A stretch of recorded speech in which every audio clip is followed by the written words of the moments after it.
David Horowitz is a guy who used to be a communist, like an actual communist. I know that there's only like 22 of them left in the country, but he was one, and his parents were communists. He fought for it for a very long time. He also worked with the Black Panthers for a while.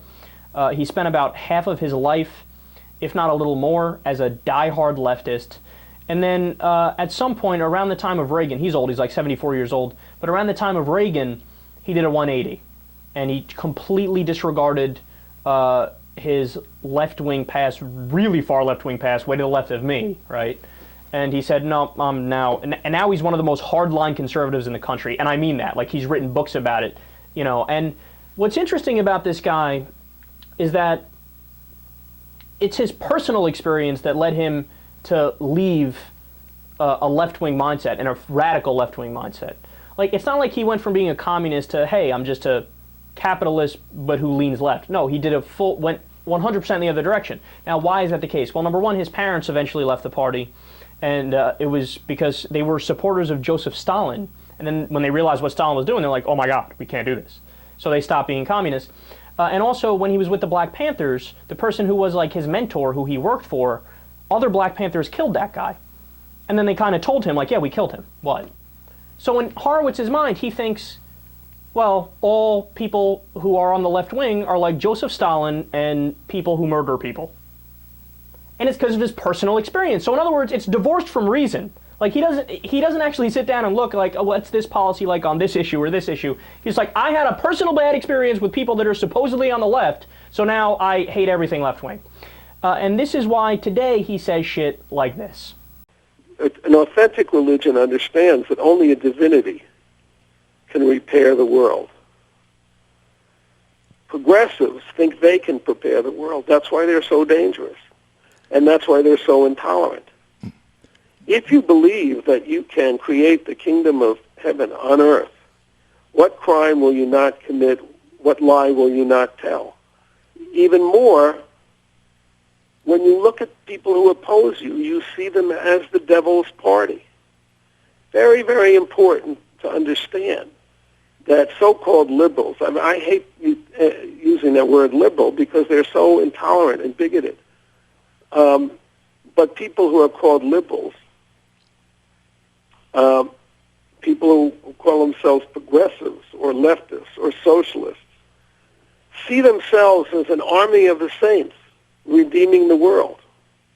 They don't believe in a divine redemption. They believe in a redemption on this earth, created by them.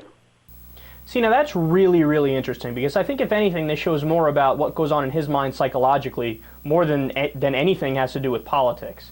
So my takeaway from this is that your personal history can override your logic or your reason all the time.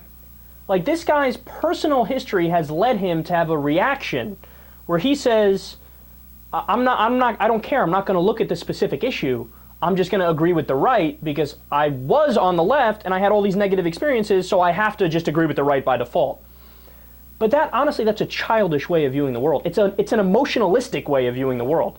You're doing everything based off of your visceral feelings. You're not actually going based off of reason and logic and common sense and going issue by issue and divorcing yourself from your feelings on political issues which should have nothing to do with your feelings. It should have to do with what makes sense and what doesn't make sense. But also, a reason why I came to that conclusion, the reason why I came to that conclusion, I mean, look at what he says. He says, what I say and what us right-wingers say is that only a divinity can repair the world. And these silly left-wingers, well, they think they can repair the world. Progressives think they can repair the world. To which I say, yeah, that's exactly right. But that's a good thing. Now, let me add one major caveat, because I want to be sympathetic to his frail mind. And I mean that actually not in the worst way possible, because I kind of feel bad for this guy, to be completely honest. But I get it if he's saying, if you do bad things to get a good end result, so the ends justify the means, which one could argue is what communism was. Right? Communism, oh yes, we're going to create this utopia, it's going to be a worker's paradise, everybody's going to get equal pay from each according to his ability, to each according to his need, it'll be great, it'll be perfect. and then you can rationalize and justify any number of atrocities in the name of that, because you say, well, down the road everything will be perfect, so we have to purge all the bad people and purge all the negative things, and then we'll get to that end goal. But then you become the monster, you become the demon. So in that respect, I hear you. And if anybody on the left does go down that road where they disregard their principles in order to get to their principles in the end, that's a contradiction, and that's not okay. But look, dude, that's not what we're advocating for. That's not what I'm advocating for. That's not what progressives are advocating for. Maybe the 4 communists left in the world might fall prey to that bad idea of ends justify the means. But of course I want to repair this world, and I want to do it by sticking to my principles, and I want to do it by using empiricism and logic. I don't want to rely on a divinity. That's crazy, and you should think that's crazy, because we don't even know if a divinity exists. And one line, I was so amazed when I heard it, because you guys have heard me make this argument before. I've said almost verbatim what he said before, that if you're an atheist or an agnostic, just a secular person, you want to make this life as close to the idea of heaven as you can, right? Because you think this is your only chance at consciousness. I made that argument, and it's true, that is what we want, but he says it with the negative connotation, like, oh, these progressives and these secularists, they want to make this world like heaven. How disgusting. No, that's a good thing, dude.